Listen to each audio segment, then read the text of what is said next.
Hey guys, welcome back to BackToFrankBlack.com. I'm Dirk from the Pop Culture Network, and we're kicking off a series of episode reviews of my favorite TV show of all time, hopefully yours too, and that's why you're here, Millennium.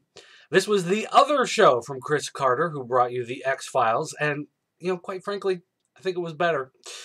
But today we're going to kick off this series looking at a bunch of episodes that center around the character known as Legion.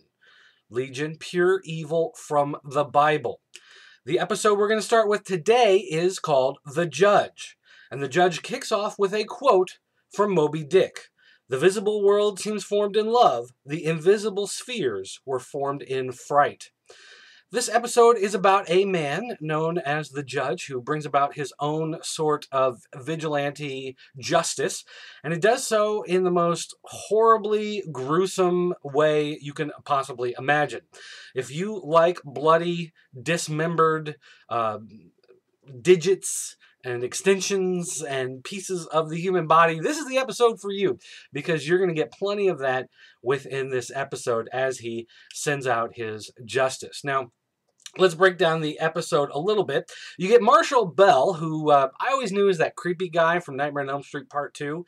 But, he is in this episode, and he is the Judge. And he is basically one of the few actors in Hollywood who could probably go toe-to-toe with Lance Henriksen. In fact, the scenes that they have together are so great, it's a shame it only happened for one episode.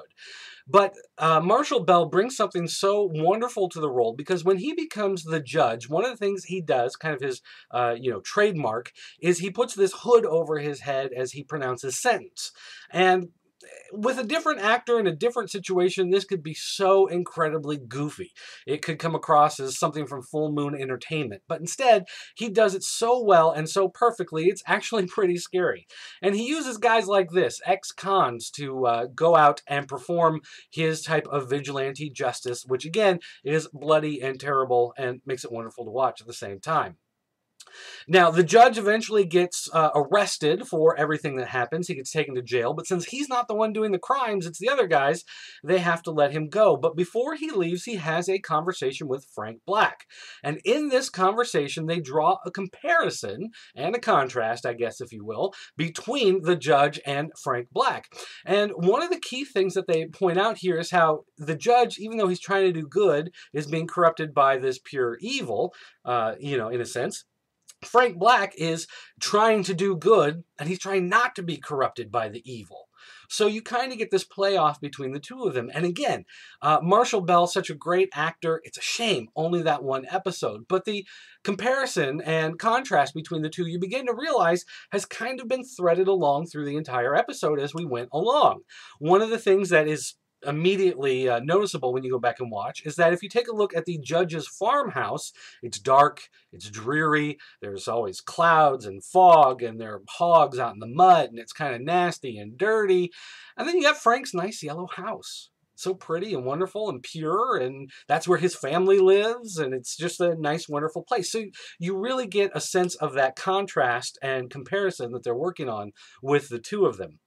But going back to the Judge, he says to Frank that he would like to offer him a job, for Frank to come work for him, because Frank can see the evil that's in people's hearts. There's something that Frank is able to do to tap into that evil within other people, and the Judge wants to use Frank's gift to further his sense of justice. Frank, of course, doesn't bite, but during the conversation, the Judge passes along that his true identity is Legion. He says when Christ pushed the spirits out of a swarm of enchanted hogs, they called themselves Legion. Now, there's one small problem with that storyline. Christ didn't get the demons out of the hogs. He put them in the hogs.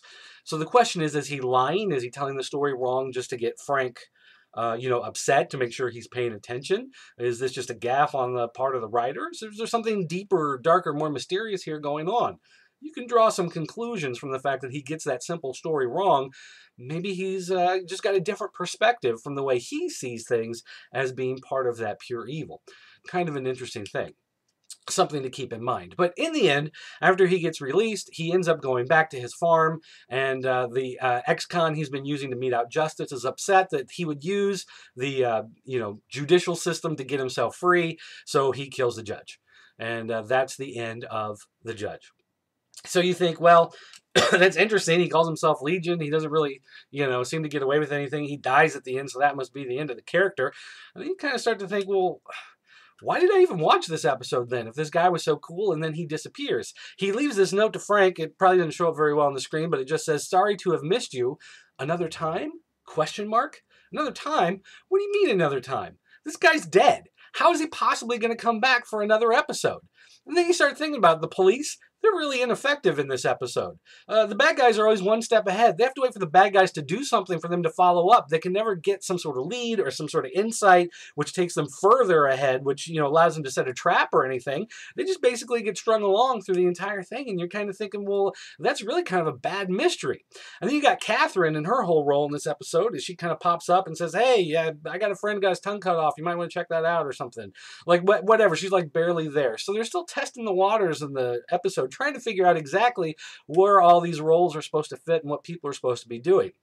You even get an appearance from CCH Pounder here, who appears as another member of the Millennium Group. And, she comes in and she does some investigating and then she leaves. And she's a cool character. She's a great actress. But again, like, what is she really there to accomplish in the episode? And then you kind of start getting mad and you're thinking, well, why am I investing so much time in the... Oh, see, it's later on in the season, several episodes later, when Legion reappears, this time as Lucy Butler.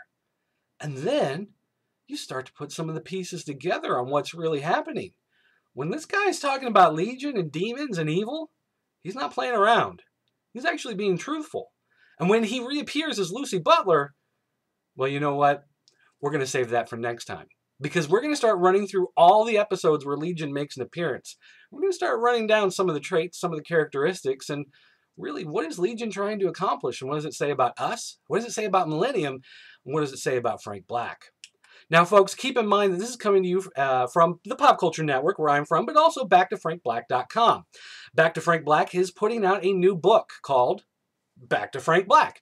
And this book is going to include essays and illustrations all about Frank Black, the Millennium Group, and the TV show Millennium. And it's not like some fan fiction. It's not some, cheaply published thing you're going to get off like Amazon Ego Printing or something like that. This is a full-on book full of really well-written articles and essays. And you've even got information here written for the book from guys like Chris Carter, Lance Henriksen, and even Frank Spotnitz. So you guys, if you're a fan of 1013 Productions, if you're a fan of Millennium, if you just love the idea of good versus evil, like all of that kind of stuff, you got to make sure you get a copy of Back to Frank Black when it hits presses. Hopefully, maybe I can get an early copy. Think that might be possible? No? No? Okay, well, I tried. All right, guys, stay tuned, and next time, we're going to tackle more about Legion.